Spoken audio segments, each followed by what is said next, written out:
ओम स्वस्ति। श्री गणपतये नमः। श्री गुरुदेव चरण कमलेभ्यो नमः। श्री सीता रामाभ्याम नमः। श्री राधा कृष्णाभ्याम नमः। जय श्री राम, जय जय श्री राम, जय श्री कृष्ण, जय जय श्री कृष्ण।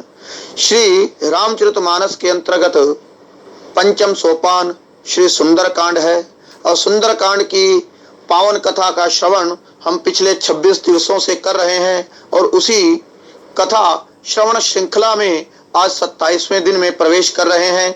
और कल 26वें दिन में जो हमने अंतिम प्रसंग श्रवण किया था वो ये था कि हनुमान जी महाराज सीता मैया की चूड़ामणि लेकर और सीता मैया को राम जी की मुद्रिका देकर वापिस राम जी के पास आ गए हैं और वृत्तांत कहकर सुना रहे हैं। और उसी प्रसंग में राम जी जो है हमारे, वो हनुमान जी से पूछते हैं कि सीता मैया का क्या कुशल समाचार है। कहु तात के ही भांति जान की, रहती करती रक्षा स्व प्राण की हमारी जानकी कैसी है, हमारी भार्या सीता कैसी है और अपने प्राणों की रक्षा उस राक्षस नगरी में वो कैसे कर रही है।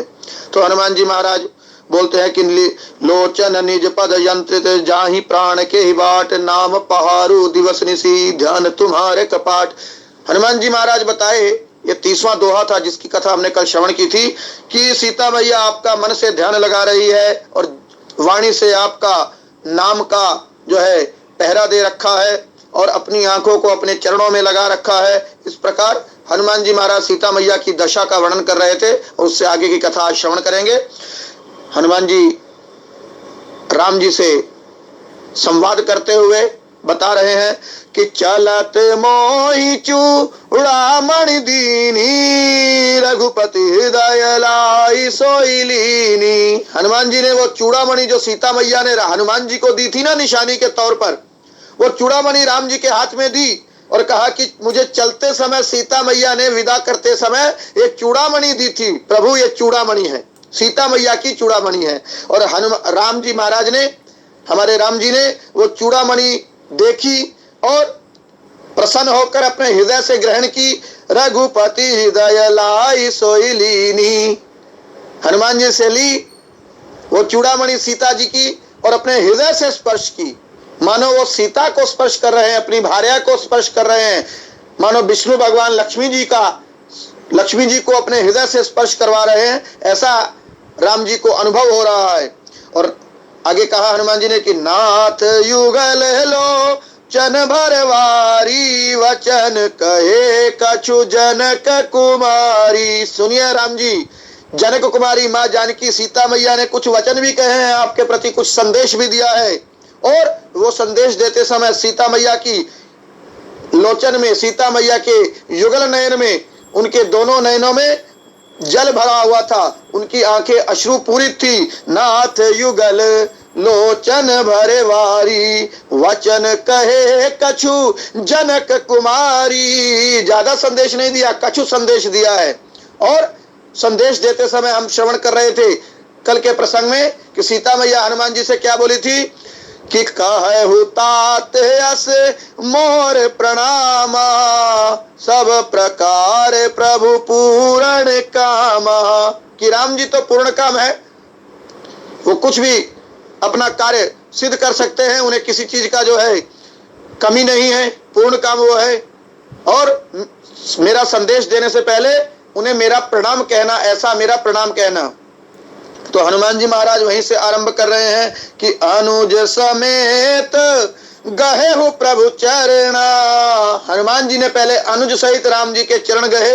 राम जी अकेले थोड़ी बैठे थे, हनुमान जी और वानर सेना जब राम जी से मिलने गई है तो फटिक शिला बैठे द्वौ भाई, फटिक शिला बैठे द्वौ भाई, दोनों भाई बैठे थे फटिक शिला पर। तो हनुमान जी महाराज ने अनुज समेत गहे हु प्रभु चरणा, प्रभु के चरण गए अनुज समेत जब वो बैठे हैं। एक भाव यह है कि अनुज समेत जब राम जी बैठे हैं, लक्ष्मण जी सहित जब राम जी बैठे हैं, तब राम जी के चरणों में प्रणाम किया हनुमान जी ने, या हनुमान जी ने लक्ष्मण भैया और राम जी दोनों के चरणों में एक साथ प्रणाम किया है। दोनों अर्थ चौपाई का है कि अनुज समेत गहे हो प्रभु चरणा, क्योंकि सीता मैया ने कहा था कि मेरा संदेश देने से पहले मेरी तरफ से भी प्रणाम करना। कहे हो तात अस मोर प्रणाम, पहले मेरा प्रणाम करना। तो हनुमान जी महाराज सीता मैया की तरफ से प्रणाम कर रहे हैं कि अनुज समेत गहे हो प्रभु चरणा। और क्या कहा कि दीन बंधु प्रण तारति हरणा, ये सीता मैया के शब्द थे। सीता मैया ने कहा था ना कि दीन दयाल विरद संभारी हरहु नाथ मम संकट भारी। ये संदेश था सीता मैया का राम जी के प्रति।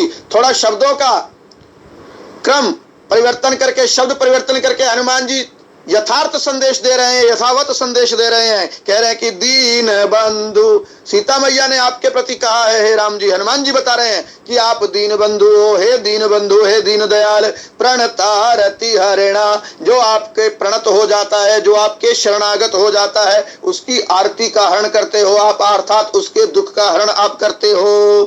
तो मन क्रम वचन चरण अनुरागी के ही अपराध नाथ हो त्यागी।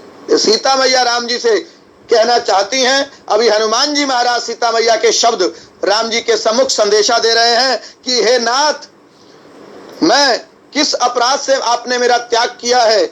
मन क्रम वचन चरण अनुरागी, मैं तो मन से, वचन से और कर्म से आपके चरणों की प्रेमी हूं, आपकी चरणों की दासी हूं, आपके चरणों की अनुरागी हूं। के ही अपराध, फिर मेरा क्या अपराध था, किस अपराध से आपने मुझे त्यागा हुआ है। अर्थात रावण मेरा हरण करके ले गया और अभी तक आप मेरी सुधि लेने नहीं आए। तो के ही अपराध नाथ हूं त्यागी, अवगुण एक मोर में माना, बिचुरत प्राण न कीन पयाना। सीता मैया स्वयं ही राम जी से ये संदेश देना चाहती हैं कि मैं हाँ अपना एक अवगुण मानती हूँ, एक अपराध मानती हूँ। खुद ही कह रहे हैं कि के ही अपराध नाथ हो त्यागी, हे राम जी किस अपराध से मेरा त्याग किया है आपने, मेरी सुधि नहीं ले रहे।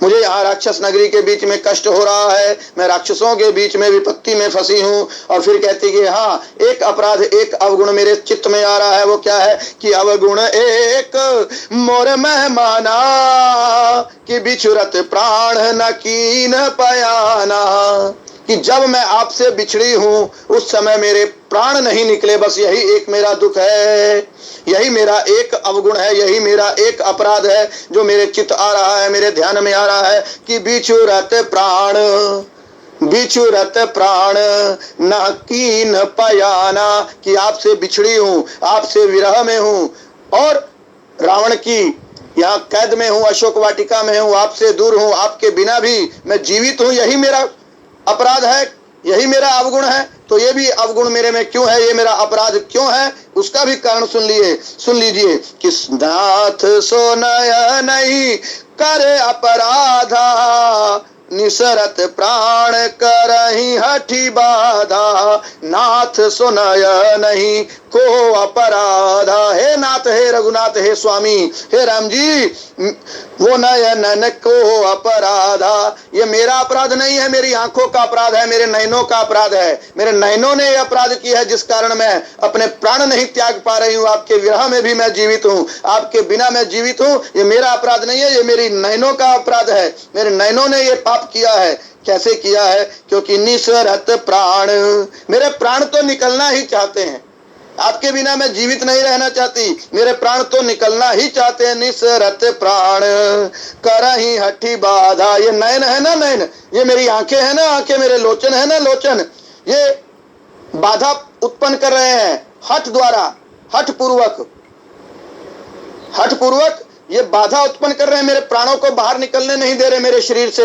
ये मेरी आंखें ही मुझे जीवित रखी हुई हैं, क्योंकि मेरी आंखों का कुछ स्वार्थ है, मेरी आंखों को कुछ आपसे आशा है, कुछ उम्मीद है क्या है, वो आपका दर्शन करना चाहती हैं। क्योंकि जब आप मेरे कहने पर मारीच के पीछे गए थे, हिरण के पीछे गए थे, तो आपको मैंने जाते हुए देखा था और वापस आते हुए नहीं देखा। तो आपका दर्शन प्राप्त करना चाहती हैं मेरी आंखें, इसलिए मेरी आंखें जो है वो मेरे प्राणों को रोक के रखे हुई हैं। वो मेरे प्राण निकलना चाहते हैं, लेकिन मेरी आंखें हठी बाधा, निसरत प्राण करही हठी बाधा। प्राण तो निकलना चाहते हैं, लेकिन मेरे नयन जो है करी हठी बाधा, बाधा उत्पन्न कर रहे हैं, प्राणों को निकलने नहीं दे रहे। तो नयन प्राणों को बाहर निकलने से कैसे रोक सकते हैं, कैसे बाधा उत्पन्न कर सकते हैं, वो भी क्या युक्ति है, उसे भी सीता मैया हनुमान जी को बताई थी। और हनुमान जी अभी ये संदेश राम जी को बता रहे हैं कि विरह अगनी तनु तूल समीरा, विरह अगनी तनु तूल समीरा, श्वास जरहि छन माहि शरीरा, विरह अगनी तनु तूल समीरा, विरह अगनी तनु तूल समीरा, श्वास जरहि छन माहि शरीरा, विरह अगनी। तीन चीज है, बोले शरीर तो जल ही जाएगा। तीन चीज है यहाँ पर, तीन वस्तुएं हैं। क्या, एक तो अग्नि भी उपस्थित है, फिर कहा कि तूल अर्थात तिनके भी उपस्थित हैं, और फिर कहा कि समीर भी उपस्थित है, और शरीर तो क्षण माही शरीरा, जरा ही क्षण माही शरीरा। ये शरीर तो क्षण भर में जल जाए, क्षण भर में, लेकिन जल नहीं रहा। तो कौन सी अग्नि उपस्थित है कि विरह अग्नि, आपके विरह रूपनी, आपके विरह रूपी अग्नि भी उपस्थित है, और तनु तूल, और आपके विरह में मेरा शरीर तूल हो गया है, अर्थात कपास हो गया है, सूखा कपास या सूखा तिनका हो गया है मेरा ये तन। विरह अग्नि है और मेरा तन तूल अर्थात तिनके जैसा सूख गया है, और मेरी जो श्वास चल रही है, श्वास वो समीर का काम कर रही है, वो समीर की तरह चल रही है, पवन की तरह। वो विरह की अग्नि को भड़काने के लिए पर्याप्त है कि विरह अग्नि तनु तूल समीरा, श्वास जो मेरा श्वास है वो समीरा है, समीर है, और मेरा शरीर तन जो है वो तूल है, सूखा तिनका है, और ये आपका जो विरह है, जो वियोग है, वो अग्नि है। तो अग्नि को जब श्वास रूपी हवा भड़काएगी तो मेरा तन तो पहले ही तूल हो चुका है, तिनका हो चुका है, वो तुरंत जल जाएगा। कितना तुरंत कि जरा ही क्षण माही शरीरा, एक क्षण भर में मेरा शरीर जल जाए, लेकिन जल नहीं रहा। कौन रोक रहा है जलने से कि निसरत प्राण करहि हठ बाधा, प्राणों को निकलने से बाधा कौन उत्पन्न कर रहा है? हठपूर्वक बोले ये मेरी आंखें, इन्हीं का अपराध है नाथ, सोनाया नहीं करे अपराधा। क्या अपराध किया ना इन्होंने? कैसे रोका है प्राणों को कि नयन स्रवाही जल निज हित लागी, जराई न पाव देह विरहागी, नयन स्रवाही जल निज हित लागी, जराई न पाव देह विरहागी। राम सिया राम, सिया राम जय जय राम, राम सिया राम, सिया राम जय जय राम। नयन स्रवाही जल, ये मेरी आंखें श्रवण कर रही हैं, वर्षा कर रही हैं, बरसात कर रही हैं। किसकी? जल की, आंसुओं के जल की बरसात मेरी आंखें कर रही हैं, ताकि विरह की अग्नि बुझ जाए।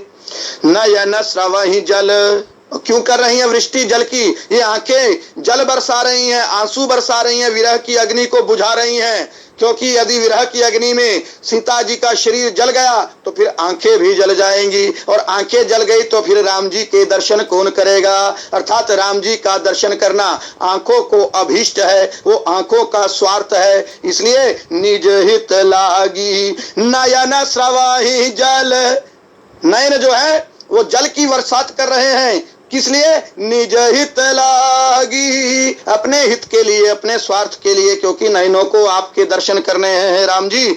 जराई न पाव देह विरहागी, जो विरह की आगी है विरह की जो अग्नि है इसीलिए मेरे देह को जला नहीं पा रही, जला नहीं सकती कि जराई न पाव, जला नहीं पाएगी किसे? देह विरहगी, इस देह को ये विरह अग्नि जला नहीं पा रही, क्योंकि विरह को अग्नि, विरह की अग्नि को मेरे नयन बुझा दे रहे हैं अपने अश्रुओं की बरसात से। नयन स्रवहि जल निज हित लागी, जराई न पाव देह विरहगी। सीता और हनुमान जी आगे राम जी को संदेशा देते हुए सीता मैया का जो संदेश सुना रहे हैं उसमें आगे कहते हैं, सीता के अति विपत्ति विशाला, बिनहि कहे भली दीन दयाला। सीता के अति विपत्ति विशाला, हे राम जी सुनिए, सीता मैया बहुत बड़ी विपत्ति में है, विशाल विपत्ति में है, बहुत भयंकर विपत्ति में है। बिनहि कहे भली दीन दयाला, हे दीन दयाल, हे दीनों पर दया करने वाले दीनानाथ दीन दयाल राम जी सुनिए, मेरे से और मत कहलवाइए। बिना ही कहे भली, बिना कहे ही भला है, यही ठीक रहेगा, यही भला रहेगा कि मैं और आगे इससे ज्यादा सीता मैया के दुख का वर्णन आपके सम्मुख ना करूं। तो बिना ही कहे भली दीन दयाला, सीता के अति विपत्ति विशाला। और इसके उपरांत 31वें दोहे में हनुमान जी बता रहे हैं, सीता जी का जो दशा का वर्णन कर रहे हैं राम जी के सम्मुख, कि निमिष निमिष करुणा निधि जाहि कलप सम बीत, बेगी चलिए प्रभु आनिए अब भुज बल खल दल जीत, भुज बल खल दल जीत। कि सीता मैया जी को एक एक निमिष का अर्थात एक एक क्षण का जो दुख है ना, वो भी कल्प के समान व्यतीत हो रहा है। कल्प कहते हैं 4 युग के समय को। सतयुग बीत जाता है, फिर त्रेता युग बीत जाता है, फिर द्वापर युग बीत जाता है, फिर कलयुग बीत जाता है। इस प्रकार जब एक चतुर्युगी चक्र पूर्ण होता है तो उसे एक कल्प कहते हैं। और एक कल्प, जैसे अभी जो कल्प चल रहा है वो श्वेत वाराह कल्प है, श्वेत वाराह कल्पे जम्बू द्वीपे भरतखंडे, ऐसा हम जो है पाठ करते हैं ना, जब संकल्प लिया जाता है पूजन में, तो ये वाराह श्वेत वाराह कल्प चल रहा है। इस कल्प के आरंभ में सतयुग में भगवान विष्णु ने श्वेत वाराह के रूप में अवतरण लिया था। तो निमिष निमिष करुणा निधि जाए कल्प सम बीत, कि सीता मैया को एक एक निमिष, एक एक क्षण, एक एक पल कल्प के समान बीत रहा है। इतना दुखी सीता मैया है कि सीता के अति विपत्ति विशाला, बेगी चलिए प्रभु आनिया भुज बल खल दल जीत। अब बेगी चलिए, हे राम जी अब जल्दी से चलिए, वेग से चलिए, लंका में कूच करिए और आनिए भुज बल खल दल जीत। सीता मैया को आनिए अर्थात ले आइए। कैसे ले आइए? भुज बल, अपने बाहुबल से उस खल दल को, उस दुष्टों के दल को, उस रावण के सैन्य बल को जीत कर और सीता मैया को सुरक्षित वापस ले आइए, क्योंकि उनका दुख अति विशाल हो गया है। अब राम जी ये सुनकर राम जी की आंखों में भी अश्रु भर आए कि सुनी सीता दुख प्रभु सुख आयना, भरी आए जल राजीव नयना।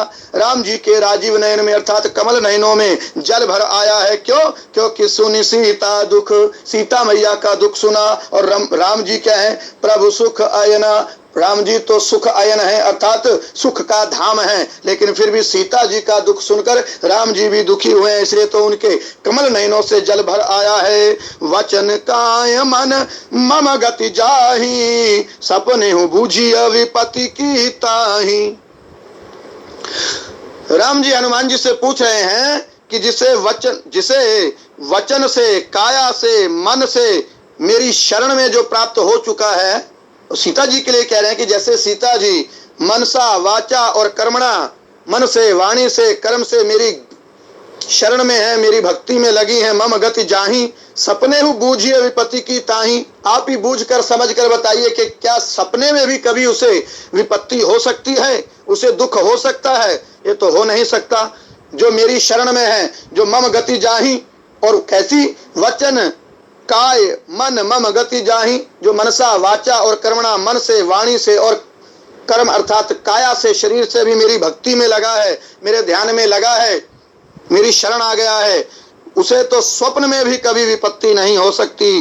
तो हनुमान जी इसका उत्तर कितना वाक्पटुता से देते हैं कि कहे हनुमंत विपत्ति प्रभु सोई, जब तब सुमिरन भजन न होई। हनुमान जी ने कहा कि हे प्रभु, अब कह तो ठीक रहे हैं कि जो मनसा वाचा कर्मणा आपकी शरण में आ जाए, आपके शरणागत हो जाए, आप प्रणतारति हरण हो, जो आपको प्रणत हो जाए आप उसका दुख हर लेते हो और उसे कोई सपने में भी विपत्ति नहीं हो सकती। लेकिन एक विपत्ति है सीता मैया को। क्या विपत्ति है, क्या संकट है कि कहे हनुमंत विपत्ति प्रभु सोई। हनुमान जी ने कहा कि बस एक वही विपत्ति है। कौन सी विपत्ति? कि जब तब सुमिरन भजन न होई, कि जब आपका वो सुमिरन और भजन नहीं हो पाता।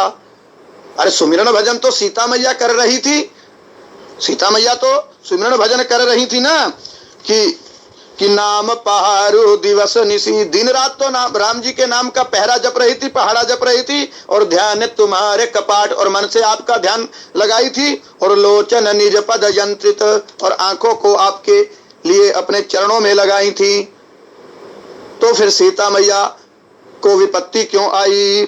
कहे हनुमंत विपत्ति प्रभु सोई, जब तब सुमिरन भजन न होई, कि आपका सुमिरन भजन वो मन से तो कर रही हैं, मनसा भक्ति कर रही हैं, और वाचा नाम जप रही हैं, मन से ध्यान लगा रही हैं, मनसा भक्ति हो रही है सीता मैया की, और वाचा नाम जप रही है, तो वाचा अर्थात वाणी से भी भक्ति हो रही है। और आपने जो खुद ही कहा ना है राम जी कि वाचन काय मन मम गति जाही, जिसको मन से, काया से और मन से, काया से और वाणी से जो मेरी शरण में आ जाएगा, फिर उसे सपने में विपत्ति नहीं हो सकती। तो काया से तो राम जी, हे राम जी, काया से तो सीता मैया आपकी भक्ति नहीं कर पा रही, इसी चीज की उन्हें विपत्ति है, इसी चीज का उन पर संकट है, इसीलिए वो दुखी है कि मन से तो नाम ध्यान कर रही हैं और वाणी से नाम का जप कर रही हैं, लेकिन कर्मणा भक्ति नहीं हो रही, अर्थात आपके चरण नहीं दबा पा रही, आपके दर्शन नहीं कर पा रही। ये जो है काय अर्थात शरीर से,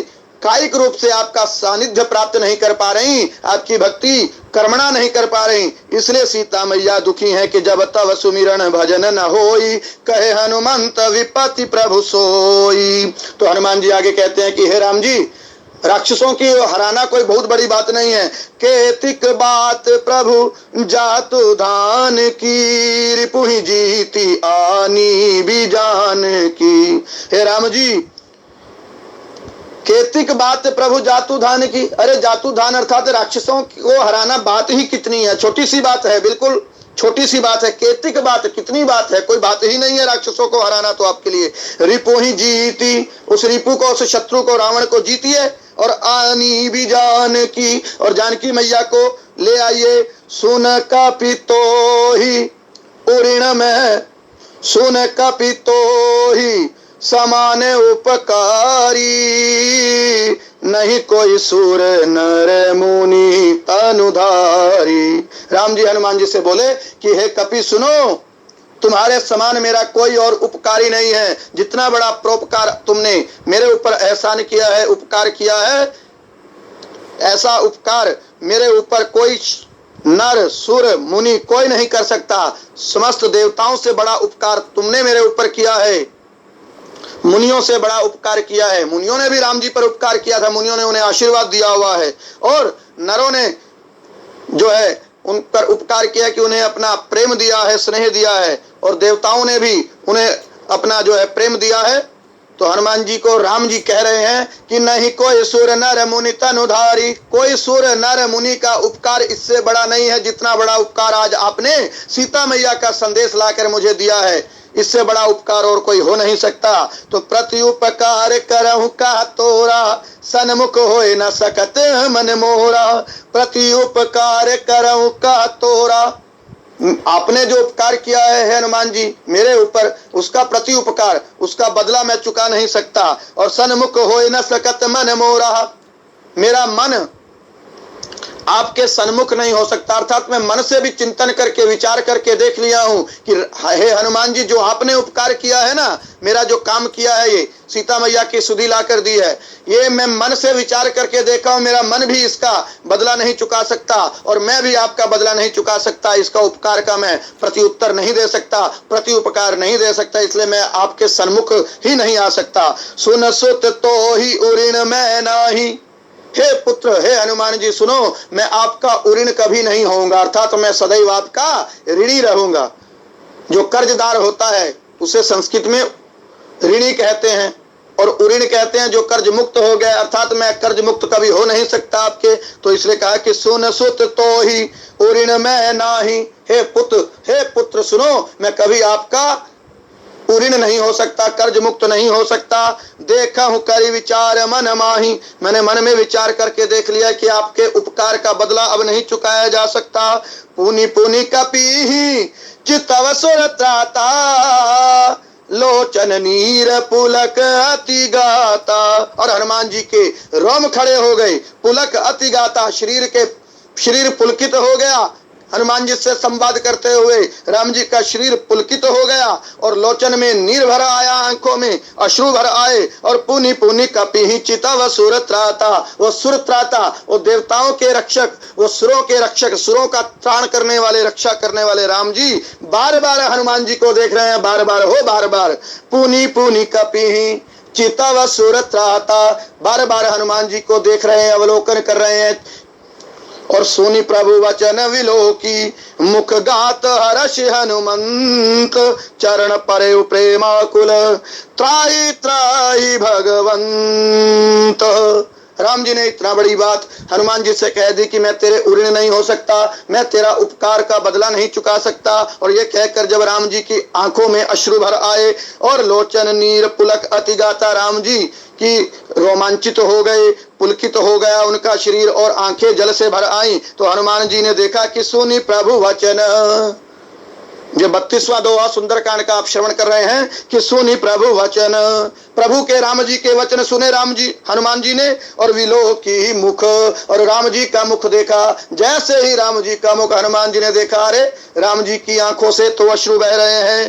तो विलोकी मुख गात हर्षि हनुमंत, हर्षित होकर हनुमान जी का शरीर भी पुलकित हो गया, उनके भी रोम खड़े हो गए। और चरण परे प्रेमाकुल, और प्रेम से व्याकुल होकर, प्रेम से विह्वल होकर हनुमान जी जो है राम जी के चरणों में पड़ गए हो, चरणों में दंडवत करने लगे। चरण परेउ प्रेमाकुल, और कहने लगे क्या कि त्राहि त्राहि भगवंत, हे भगवान त्राहि त्राहि, अर्थात रक्षा करो, रक्षा करो। इतना बड़ा मुझे पदवी मत दो कि मैं आपका उपकार करता हूं और आप मेरे उऋण नहीं हो सकते। इतनी बड़ी पदवी मुझे मत दो, इतना मान सम्मान मुझे मत दो। आप मेरे प्रभु हैं और मैं आपका सेवक हूं, सेवक पर बस स्नेह बनाए रखिए। और यही कहकर हनुमान जी महाराज राम जी को दंडवत कर रहे हैं कि चरण परे प्रेमाकुल, त्राहि त्राहि भगवंत। आज की कथा का विश्राम यही करते हैं और आगे की कथा हम कल श्रवण करेंगे। 32वें दोहे के उपरांत की कथा कल श्रवण करेंगे। कथा विसर्जन होत है, सुनहु वीर हनुमान, जो जन जहां से आए हैं अब तह तह करहु प्रस्थान, तह तह करहु प्रस्थान। बोल सियावर रामचंद्र की जय, पवन सुत हनुमान की जय। जय श्री राम, जय जय श्री राम। ओम स्वस्ति श्री गणपतये नमः, श्री गुरुदेव चरण कमलेभ्यो नमः, श्री सीता रामाभ्याम नमः, श्री राधा कृष्णाभ्याम नमः। जय श्री राम, जय जय श्री राम, जय श्री कृष्ण, जय जय श्री कृष्ण। गोस्वामी तुलसीदास जी विरचित श्री रामचरितमानस के अंतर्गत पंचम सोपान श्री सुंदरकांड है और जिसकी पावन मंगलमय कथा का श्रवण हम पिछले 27 दिवसों से कर रहे हैं। और इसी कथा की श्रृंखला में, इसी कथा की व्याख्यान श्रृंखला में आज हम 28वें दिन में प्रवेश कर रहे हैं। और कल अंतिम प्रसंग जो हमने सुना था वो ये था कि हनुमान जी महाराज सीता मैया को, सीता मैया की सारी खबर, सारा शुभ समाचार, सीता मैया की दशा का वर्णन, लंका में वो कैसे रह रही हैं, उनके दुख का सारा वर्णन राम जी के सम्मुख करते हैं। तो राम जी उन्हें कहते हैं हनुमान जी को कि प्रति उपकार करऊं का तोरा, सन्मुख होए न सकत मन मोरा, कि हे हनुमान जी आपने इतना उपकार मेरे ऊपर किया है, मैं आपका प्रति उपकार नहीं कर सकता। इस प्रकार जब राम जी हनुमान जी का मान बढ़ा रहे हैं तो हनुमान जी राम जी के चरणों में दंडवत करते हुए कहते हैं कि चरण परे प्रेमाकुल त्राहि त्राहि भगवंत, हे भगवान त्राहि मां मेरी रक्षा करो, आप मुझे इतना बड़ा पद मत दो कि मैं आपका उपकार कर रहा हूं। सेवक अपने स्वामी पर उपकार नहीं करता, भक्त अपने भगवान पर उपकार नहीं करता। हम भक्ति करते हैं, सेवा कार्य करते हैं, भगवान के प्रति हमारी वो सेवा है, हम सेवक हैं, ये कोई उपकार नहीं है। हम भगवान की भक्ति करके सेवा करके कोई उपकार नहीं कर रहे। हनुमान जी के इन वचनों से आज कलयुग में भी मानव मात्र को इससे शिक्षा लेनी चाहिए कि हम भगवान की जो भक्ति कर रहे हैं और संसार में जो भी सेवा कार्य कर रहे हैं वो हमारी सेवा है, वो हम किसी पर उपकार नहीं कर रहे। इस प्रकार हमने कल जो है ये 32वां दोहा श्रवण किया था, उससे आगे की कथा हम आज श्रवण करेंगे। बार बार प्रभु चाहि उठावा, प्रेम मगन तेहि उठब न भावा। बार बार प्रभु राम जी हनुमान जी को अपने चरणों से ऊपर उठाना चाहते हैं और हनुमान जी तो मगन है प्रेम में, प्रेमाकुल त्राहि त्राहि भगवंत, हनुमान जी प्रेम में मगन हैं, इसलिए उन्हें उठना अच्छा नहीं लग रहा। वो चाहते हैं कि इसी तरह राम जी के चरणों में वो बैठे रहे। प्रेम मगन तेहि उठबन भावा, उन्हें उठना भा नहीं रहा ऊपर। प्रभु कर पंकज कपि के सीसा, सुमिरी सुदशा मगन गौरी सा। और यही कथा जो है जो बाबा तुलसीदास जी संत समाज को सुना रहे हैं, यही कथा बाबा विश्वनाथ भोलेनाथ उमा मैया को, पार्वती मैया को भी कैलाश पर्वत पर बैठकर सुना रहे हैं। और सुनाते हुए इस प्रसंग को सुमिरण करके, हनुमान जी की इस दशा का सुमिरण करके भोलेनाथ बाबा भी मगन हो गए हैं प्रेम में। प्रभु कर पंकज कपि के सीसा, हनुमान जी के शीश पर राम जी का कर पंकज अर्थात हस्त कमल है, राम जी का जो हस्त कमल है, कर पंकज है, करकंज है, हाथ रूपी कमल जो है हनुमान जी के शीश पर है। और इस दशा का सुमिरण करके भोलेनाथ विश्वनाथ भगवान, भोलेनाथ भगवान, गौरीश भगवान, गौरीनाथ भगवान अति मगन हो गए हैं, प्रेम में मगन हो गए हैं, डूब गए हैं। और फिर इस दृश्य से उबरते हैं और प्रेम की धारा से, प्रेम की इस धारा से भोलेनाथ बाहर निकलकर सीता मैया को सावधान होकर कथा फिर आगे सुनाते हैं। क्योंकि जो वक्ता है वो सावधान होकर कथा सुनानी उसे पड़ती है। यदि वक्ता सावधान नहीं रहेगा तो कथा अपभ्रंश हो जाएगी, कथा की कड़ियां टूटने लगती हैं। इसलिए वक्ता को सदैव कथा श्रवण करवाते समय सावधान मन से होना, कथा सुनानी पड़ती है। सावधान मन कर पुनि शंकर, लागे कहन कथा अति सुंदर।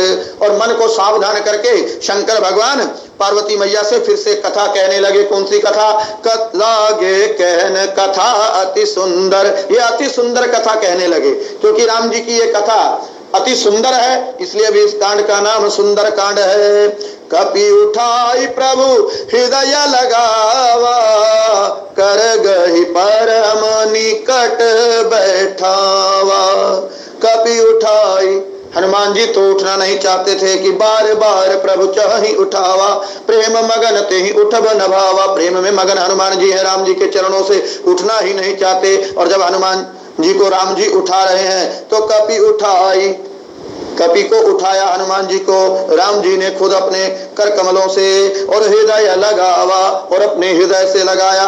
कर गई परम निकट बैठावा, और उनका हाथ पकड़कर, हनुमान जी का हाथ पकड़कर राम जी ने हनुमान जी को अपने परम निकट बैठाया।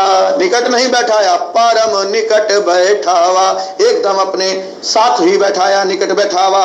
हनुमान जी तो प्रेम मगन थे, उठना उन्हें भा नहीं रहा था। अतः राम जी ने प्रेम पूर्वक स्वयं ही उन्हें उठाकर अपने हृदय से भी लगाया और अपने परम निकट बैठाया। और कहु कपि रावण, कल हम प्रसंग श्रवण कर रहे थे कि पहले तो राम जी ने हनुमान जी से सिर्फ सीता मैया, जानकी मैया का ही जो है समाचार पूछा है, सीता मैया का सिर्फ समाचार पूछा है कि केही भांति जानकी मैया वहां कैसे रह रही है, यही पूछा राम जी ने हनुमान जी से। और रहती करती रक्षा स्व प्राण की, अपने प्राणों की रक्षा सीता मैया कैसे कर रही है। उसके बाद अब सीता मैया को लाना है तो रावण की लंका का सैन्य बल भी पता करना पड़ेगा।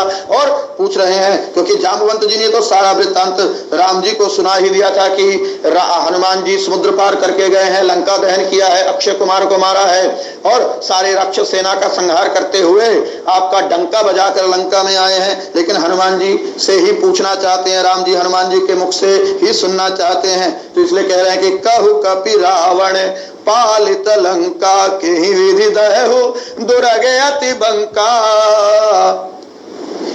हे कपि कहो, हे हनुमान जी बताइए कि रावण के द्वारा पालित, रावण के द्वारा शासित, रावण के अधीन जो लंका है उसे के ही विधि उसे के ही विधि दहु दुर्ग अति बंका। वो दुर्ग तो बहुत बंका दुर्ग है, बहुत ही विशाल दुर्ग है, उसे के ही विधि दहु, उसे किस प्रकार से किस विधि से दहन किया है।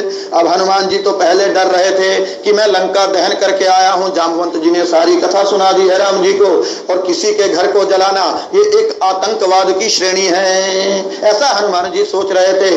लेकिन यदि कोई पहले ही आतंकवादी हो और हमारे घर में आकर चोरी कर जाए, किसी की स्त्री का हरण कर जाए, तो ऐसे आतंकवादी का तो घर ही जला देना चाहिए। ऐसे आतंकवादी की सेना का तो सर्वनाश करना कोई पाप नहीं है। हनुमान जी पहले डर रहे थे कि मैं लंका दहन करके आ गया, रावण की सारी सेना को जला के आ गया। और तो आती बार इतना जोर से अट्टहास किया कि राक्षसियों का गर्भस्रवण भी हो गया, राक्षसियों का गर्भपात हो गया। गर्भस्रव ही सुनी निशिचर नारी, हनुमान जी की गर्जना सुनकर राक्षसों की पत्नियों का गर्भपात भी हो गया था। तो किसी के घर को लंका को दहन करके आए थे हनुमान जी, इसलिए डर रहे थे कि ये कहीं आतंकवाद की श्रेणी में ना, हनुमान जी सोच रहे कि कहीं राम जी मुझे आतंकवाद की श्रेणी में ही ना गिन ले। तो लेकिन अब हनुमान जी जब देखे कि राम जी तो प्रसन्न हो गए हैं, प्रभु प्रसन्न जाना हनुमाना बोला वचन विगत अभिमाना। तो जब हनुमान जी ने राम जी को प्रसन्न मुद्रा में देखा तो बोला वचन, तो सारी कथा सुना दी, वचन सुना दिए विगत अभिमाना। और अपने अभिमान को, अहंकार को छोड़कर सारे वचन कह सुनाए कि लंका कैसी थी और मैंने कैसे दहन की और कैसे समुद्र पार किया। अब इससे एक आपको विशेष बात बता दें कि लंका दहन से राम जी कहीं अप्रसन्न ना हो जाए, ऐसा हनुमान जी को संदेह था। परंतु राम जी जब प्रसन्न हुए हैं तो हनुमान जी बता जरूर रहे हैं, लेकिन अपने अभिमान को, अहंकार को छोड़कर ही वृत्तांत सुना रहे हैं। तो यदि कोई पहले ही आतंकवादी है, आतंक मचा रहा है, तो उसके घर को जलाना उचित है, अनुचित नहीं है। राम जी ने भी जब अपने गुरु विश्वामित्र के साथ जब वो वन में गए थे, सन्यासियों की, साधुओं की, ऋषियों की, यज्ञ की रक्षा करने के लिए गए थे, तो सबसे पहले किसे मारा है? राक्षसी को मारा है। तो आतंकवाद का कोई धर्म नहीं होता है और आतंकवाद का कोई जाति भी नहीं होती, आतंकवाद की कोई लिंग भेद भी नहीं होता। बिना लिंग भेद के, बिना जाति भेद के यदि आपको पता चले कोई आतंकवादी है, वो हिंदू हो या मुस्लिम, वो स्त्री हो या पुरुष, उसको तो वध करना ही है, उसका जो है उसे सजा मृत्यु दंड देना ही चाहिए। ये राम जी ने भी सबसे पहले स्त्री का ही तो वध किया है। ताड़का आतंकवाद ही तो मचा रही थी, ऋषियों के यज्ञों को सफल नहीं होने दे रही थी। वन में जाकर ताड़का जो है, जो रावण की चाची थी, वो भी तो आतंकवाद ही मचा रही थी। तो राम जी ने, भगवान विष्णु ने अपने राम अवतार में सबसे पहले ताड़का का वध किया है, स्त्री का ही वध किया, क्योंकि वो आतंकवाद मचा रही थी। और भगवान विष्णु ने जब कृष्ण अवतार लिया था द्वापर युग में, तो उस समय भी सबसे पहले आतंकवादी का जो वध किया वो स्त्री जाति ही थी। सबसे पहले किसे मारा भगवान कृष्ण ने? भागवत महापुराण में हम श्रवण करते हैं कि सबसे पहले अपने जन्म के छठे दिन ही, छठी के दिन ही जो है, छठी का दूध कौन पिलाने आई थी भगवान कृष्ण को? पूतना, वो स्त्री ही तो थी, राक्षसी थी। यदि कोई आतंकवादी, कोई राक्षस वृत्ति स्त्री में भी है तो स्त्री का वध करने में भी कोई पाप नहीं है। भगवान कृष्ण ने भी सबसे पहले स्त्री का ही वध किया है, पूतना का। और राम जी ने भी सबसे पहले स्त्री का वध ही किया है, ताड़का वध किया है। और हमारे हनुमान जी महाराज जी भी जब लंका में जा रहे हैं तो सबसे पहले सुरसा मिली, फिर कौन मिला? सिंहिका नाम की राक्षसी समुद्र में मिली, तो सबसे पहले जिसका वध किया वो सिंहिका ही थी। उसके बाद लंकिनी मिली, तो वो लंकिनी भी स्त्री है। तो स्त्री पुरुष लिंग भेद ऐसे नहीं देखना है। यदि कोई आतंकवादी है, कोई राक्षस वृत्ति का व्यक्ति है, तो उसको तो वध करना ही है, उसे मृत्युदंड देना अनिवार्य हो जाता है। उसका लंका यदि उसकी नगरी का दहन करना पड़े तो दहन करना भी अनिवार्य हो जाता है। ऐसी शिक्षा हमें मिलती है कि हनुमान जी ने भी सबसे पहले लंकिनी को ही मारा और सुरसा को, स्त्री को ही मारा। तो आतंकवाद में स्त्री पुरुष जाति भेद लिंग भेद कुछ नहीं देखना है। तो इस प्रकार हनुमान जी को राम जी जो है, हनुमान जी अपने राम जी को कथा का वृत्तांत सुनाने लगे कि प्रभु प्रसन्न जाना हनुमाना, बोला वचन विगत अभिमाना। अभिमान छोड़, अहंकार छोड़कर राम जी को बता रहे हैं हनुमान जी महाराज कि शाखा मृग के बड़ी मनुसाई, शाखा ते शाखा पर जाई। मैं शाखा मृग हूँ। शाखा मृग कहते वानर को, जो एक शाखा से दूसरी शाखा पर मृग की भांति, हिरण के भांति कूदता है, उछलता है, उसे शाखा मृग कहते हैं। कि बोले मैं तो शाखा मृग हूँ, मेरी मनुष्याई, मेरी जो है कर्म सिर्फ इतना था, मेरी मेहनत सिर्फ इतनी सी लगी है कि शाखा ते शाखा पर जाई, मैं एक शाखा से दूसरी शाखा पर कूदता ही गया। और नाघी सिंधु, इसी तरह कूदते हुए नाघी सिंधु, सिंधु को लांग गया, समुद्र को लांग गया। और हाटकपुर जारा, और उस स्वर्णपुरी को, हाटकपुरी अर्थात लंकापुरी, स्वर्णपुरी को जला दिया मैंने। और निशिचर गणवधि विपिन उजारा, नाघी सिंधु हाटकपुर जारा। कि मैंने समुद्र लांग के लंकापुरी को दहन कर दिया, वहां के सारे निशाचर समूह को मार दिया, वध कर दिया। और विपिन उजारा अर्थात अशोक वाटिका भी मैंने उजाड़ दी।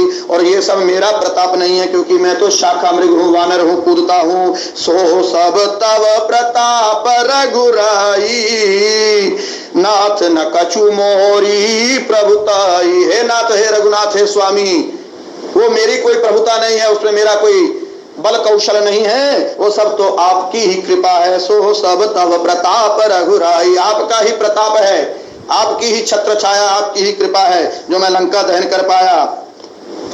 ऐसा क्यों कहे हनुमान जी महाराज? अरे लंका दहन तो हनुमान जी ने किया है, राम जी की क्या कृपा थी? कृपा थी ना भाई, समुद्र पार हो ही नहीं सकता था हनुमान जी से जब तक वो राम जी की मुद्रिका उन्हें ना मिलती।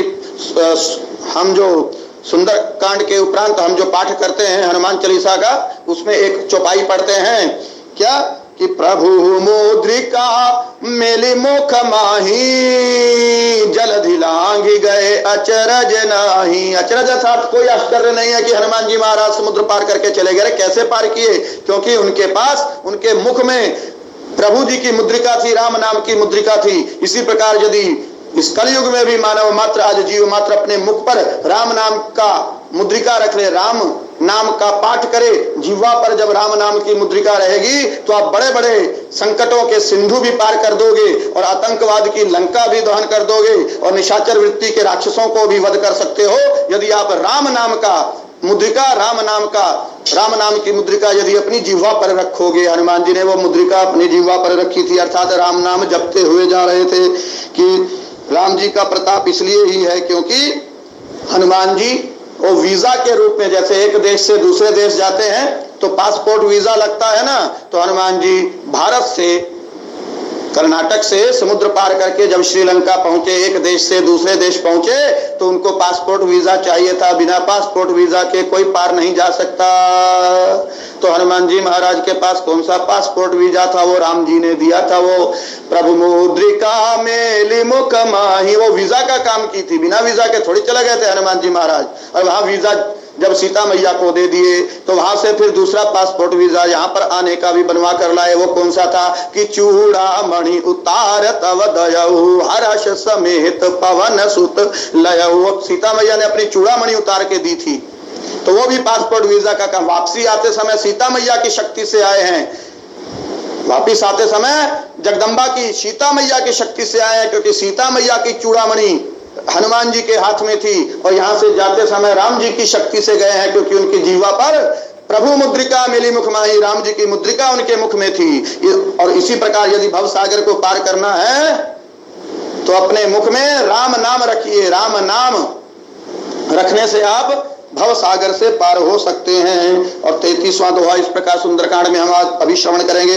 ता कहूं प्रभु कछु अगम नहीं, जा पर तुम्हें अनुकूल, तब भाव प्रभाव बड़वा न लही, जारी सकत खल तूल। हनुमान जी कह रहे हैं राम जी से कि ता कहूं प्रभु कछु अगम नहीं, जहां पर तुम्हें अनुकूल, जिस पर आप अनुकूल हो जाओ हे राम जी, जिस पर आपकी कृपा हो जाए उसके लिए फिर कुछ भी दुर्गम नहीं है, कुछ भी अगम नहीं, कुछ भी असंभव नहीं है।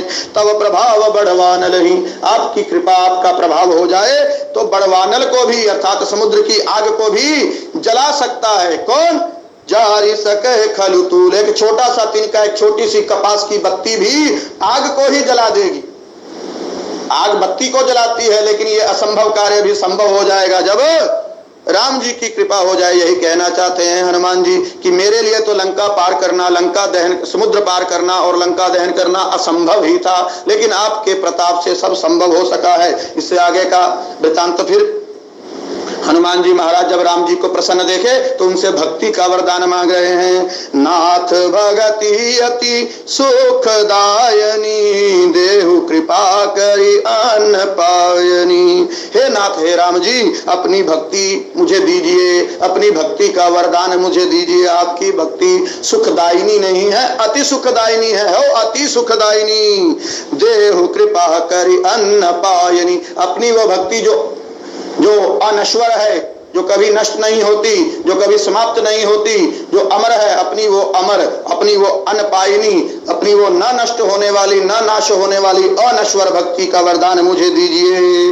तो राम जी सोचे कोई तपस्या थोड़ी की है हो जो भक्ति का वरदान दे दूंगा। जैसे प्रहलाद भक्त ने भक्ति की तो उन्हें अमर भक्ति जो है अनपायनी भक्ति का वरदान मिला। ध्रुव महाराज ने भक्ति की, तपस्या की तो तपस्या से उन्हें भक्ति मिली। और हनुमान जी महाराज ने क्या किया है, वो क्यों भक्ति मांग रहे हैं कि मुझे भी भक्ति का वरदान दो जो अनपायनी हो, जो कभी समाप्त ना हो, जो कभी नश्वर ना हो, अति सुखदायिनी भक्ति दीजिए। अरे भक्ति तीन प्रकार से मिल सकती है, या तो तपस्या से मिलेगी, या परिश्रम से मिलेगी, और या फिर कृपा से मिलेगी। भक्ति जो है तीन प्रकार से मिलेगी, या तो आप पुण्य कर्म करोगे, सत्कर्म करोगे, दान करोगे, पुण्य करोगे, उपकार करोगे, परोपकार करोगे, लोगों की सेवा करोगे, तो आपके पुण्य से ही आपको भक्ति प्राप्त हो जाएगी। या फिर तप से वन में बैठकर तपस्या करोगे, हरि नाम का भजन करोगे, तपस्या करोगे, तब आपको भक्ति मिलेगी। और तीसरा जो भक्ति प्राप्त करने का साधन है वो है कृपा, कि राम जी की कृपा हो जाए तो राम जी स्वयं ही अपनी भक्ति अनपायनी भक्ति दे देंगे। और ये जो पुण्य से प्राप्त होने वाली भक्ति है, ये तो पुण्य क्षीण होने पर भक्ति भी क्षीण हो जाती है, और तपोबल क्षीण होने पर तप से प्राप्त भक्ति भी क्षीण हो जाती है। लेकिन कृपा न तो नष्ट होती है, ना ही कृपा से प्राप्त भक्ति ही नष्ट होती है। तो इसलिए हनुमान जी महाराज कह रहे कि कृपा करी देहु कृपा करी अन्न पायनी, नाथ भगति अति सुखदायनी। आपकी भक्ति जो अनपायनी है, जो अनश्वर है, वो मुझे भक्ति का वरदान दीजिए। आज आपकी भक्ति अति सुखदायिनी है। देखिए, हम संसार की विषय वासनाओं में, विषय भोगों में सुख प्राप्त करने की कोशिश करते हैं, लेकिन सुख मिलता नहीं। और सुख कहाँ मिलेगा? अति सुखदायी तो राम जी की भक्ति है। भगवान राम की भक्ति करेंगे तभी परम सुख मिलेगा, तभी अति सुख मिलेगा। और संसार के विषय वासनाओं में झूठा सुख मिलता है। जैसे किसी को फल खाने की इच्छा है, उदाहरण से समझिए कि जैसे हमें आज फल खाने की इच्छा है और फल की दुकान पर जाएंगे तो फल मिलेगा, और फल खाएंगे तो मन तृप्त हो जाएगा, क्षुधा शांत हो जाएगी। और यदि हम गलत दुकान में चले गए, फल की दुकान में नहीं गए और चले गए किसी खिलौने की दुकान में, तो खिलौने की दुकान में भी फल रखे होते हैं।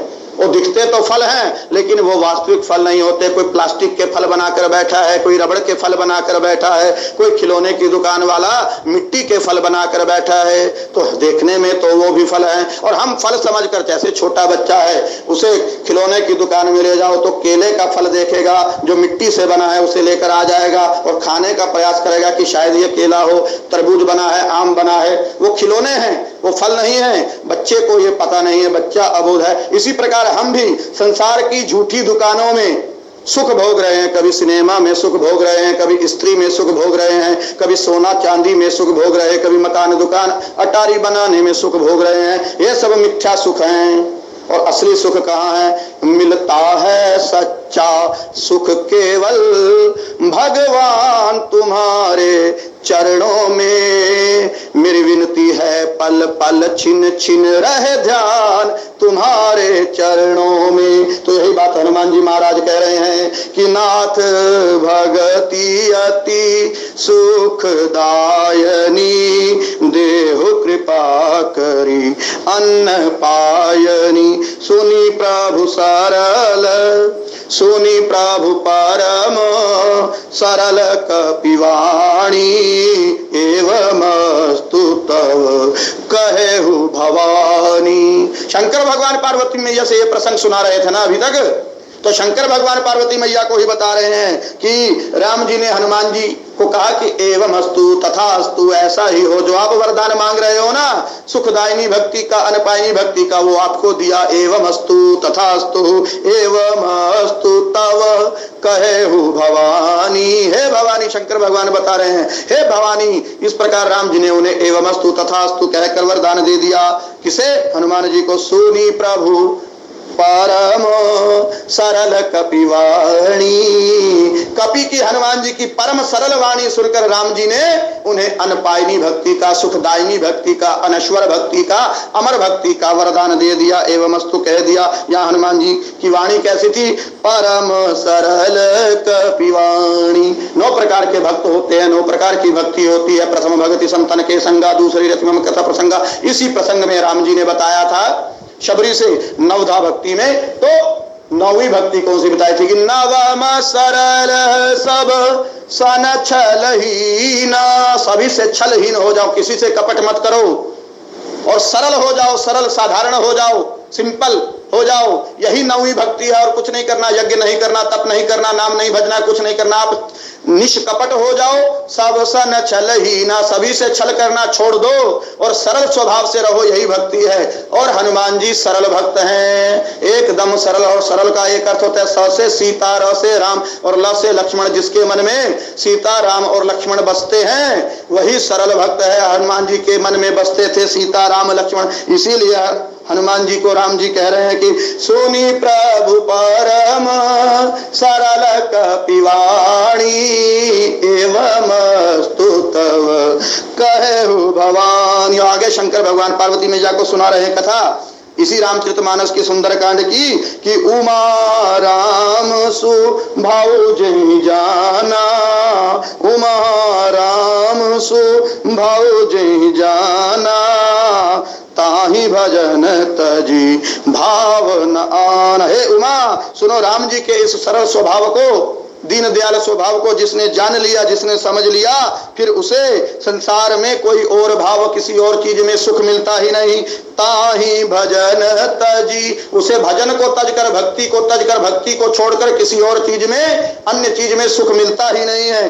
ताहि भजन तजी भाव न आना, कोई अन्य भाव, कोई आन भाव, कोई अन्य दूसरा भाव उनके मन में आता ही नहीं है। उन्हें सिर्फ भक्ति, भक्ति और सिर्फ भक्ति ही चाहिए। यह संवाद जासूर आवा, रघुपति चरण भगति सोई पावा। इतना सा दृष्टांत, इतना सा वृत्तांत, इतना सा जो राम जी का संदेश है, हनुमान जी का जो संदेश है, ये अगर किसी के हृदय में आ जाए, ये जो संवाद हुआ है राम जी और हनुमान जी के बीच में, यह संवाद जासूर आवा, जिसके हृदय में समझ आ गया, जिसके हृदय में ये कथा बस गई ना हनुमान जी और राम जी की, तो रघुपति चरण भगति सोई पावा, वही राम जी के चरणों की भक्ति प्राप्त कर सकता है। सुनी प्रभु वचन कहि कपिवृंदा। हनुमान जी और राम जी का ये संवाद सभी कपिवृंद सुन रहे थे, पूरी वानर सेना वहां एकत्रित थी। तो तब सुनी प्रभु वचन कहि कपिवृंद, और कपिवृंद क्या कहने लगे?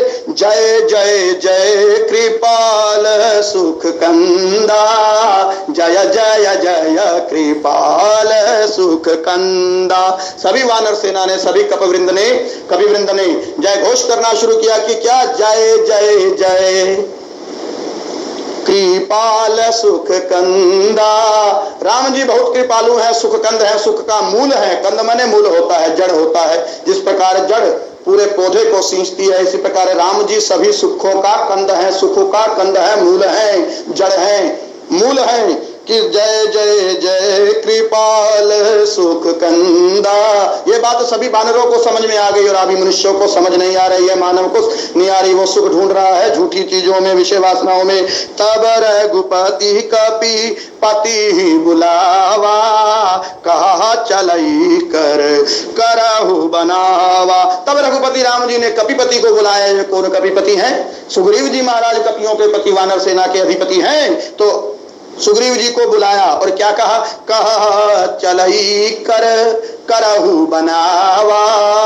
अब चलने का अर्थात युद्ध के लिए लंका में जाने का समय आ गया है। उस वहां जाने के लिए चक्रव्यूह रचना या युद्ध रचना जो करना है उसकी आरंभ कीजिए, व्यूह रचना बनाना आरंभ कीजिए, योजना बनाना आरंभ कीजिए। कहा चलने का प्लानिंग आरंभ कर दीजिए। कहा चलई कर करहु बनावा, अब विलंब के कारण कीजे, तुरत कपि न कहूं आयसु दीजे। सारे कपि सारी सेना यहाँ एकत्रित है। तो राम जी कह रहे हैं सुग्रीव से, वानर राज सुग्रीव से कि अब विलंब के कारण कीजे। अब किस लिए विलंब कर रहे हो, किस लिए देरी कर रहे हो? अभी तक तो विलंब इसलिए हो रहा था कि पता ही नहीं था कि जाना कहाँ है, लंका है कहाँ, और लंका में अशोक वाटिका कहाँ है और सीता मैया को कहाँ रखा गया, अभी तक तो पता ही नहीं था। अब तो राम जी को पता चल गया, समस्त वानरों को पता चल गया, क्योंकि सीता मैया की चूड़ामणि हनुमान जी महाराज ले आए हैं। तो राम जी कह रहे हैं सुग्रीव से कि अब विलंब के कारण कीजिए। अब किस लिए विलंब कर रहे हो? तुरत कपि न कहूं आयसु दीजिए। अभी सभी अपने वानरों को तुरंत आज्ञा दीजिए कि अब समुद्र पार करके लंका में जाना है।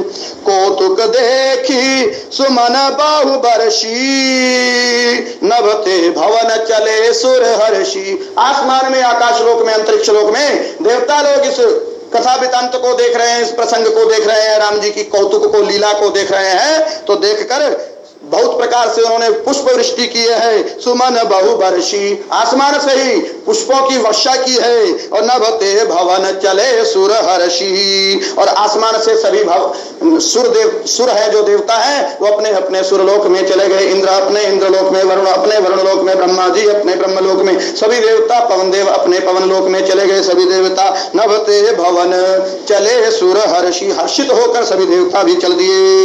और 34वां दोहा है, कपिपति बेगी बुलाए, आए जूथ जूथ, नाना वर्ण अतुल बल, बानर भालू बरूथ। राम जी ने कपिपति को कहा था कि समस्त वानर सेना को एकत्रित करके चलने का आदेश दे दीजिए। तो कपिपति बेगी बुलाए, तो बेगी अर्थात जल्दी से बुलाया कपिपति ने, सुग्रीव जी ने। किसको बुलाया? जो आए हैं उनको बुलाया। किसको बुलाया? आए यूथप, यूथप यानी यूथपति यानी समूहपति, आए सेनापति लोग आए। आए यूथप, यूथ, और अकेले नहीं आए सेनापति, अपने अपने यूथ को, अपने अपने सेना समूह को साथ लेकर आए हैं। और नाना वर्ण अतुल बल, वानर एक जाति के नहीं है, नाना वर्ण, वर्ण माने जाति होता है। नाना वर्ण के वानर हैं, छोटे वानर, बड़े वानर, तीक्ष्ण वानर, लंबे नाखूनों वाले वानर, लाल मुंह वाले वानर, काले मुंह वाले वानर, छोटी पूंछ वाले वानर और लंगूर अर्थात बड़ी पूंछ वाले वानर। इस प्रकार नाना विधि के वानर हैं, नाना वर्ण। और सभी वानरों में बल कितना बोला? अतुल बल, जैसे राम जी अतुलित बल धामा, इस प्रकार उनकी सारी सेना, वानर सेना भी अतुल बल है। नाना वर्ण अतुल बल, वानर भालू बरूथ, वानर तो आए ही आए और साथ में भालू बरूथ। भालू रिच, जामवंत जी ने भी तो अपनी सेना बुलाई थी ना भाई, जामवंत जी रिच्छराज हैं। तो भानर भालू बरूथ, और भालू अर्थात रिछ भी आ गए और पूरे बरूथ में अर्थात समूह में आ गए। इस प्रकार आज की कथा का हम यही विसर्जन, यही जो है समापन करते हैं। कल की कथा, कल अगला प्रसंग श्रवण करेंगे। कथा विसर्जन होता है, सुनहु वीर हनुमान, जो जन जहां से आए हैं तहाँ तहाँ करऊ प्रस्थान। बोल सियावर रामचंद्र की जय, पवन सुत हनुमान जी की जय। जय श्री राम, जय जय श्री राम।